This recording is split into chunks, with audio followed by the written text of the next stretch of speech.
Yan guys, update ng aking manok na paitlogin. Nakaka 80% na siya na harvest. Bali 13 tray na sa ngayon. Pero kaya niya abutin hanggang 97%.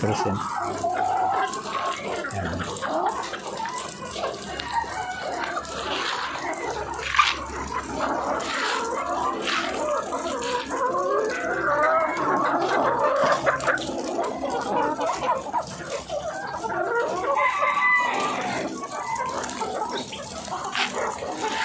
Patapos ko lang magpakain. Busy sila sa pag-inom ngayon kasi naubos yung laman ng tangke.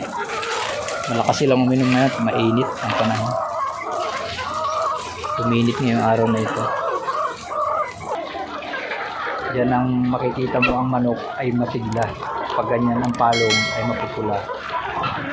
Nasa kondisyon sila sa pag-itlog. Kaya yung mga yan, kaya nilang abutin ang 97% dahil nagawa ko na yan ng mga nakaraan pang 2 taon nung ako unang naglagay ako ng manok na paitlogin. Naabot ko yung 97% sa 500 na heads na manok.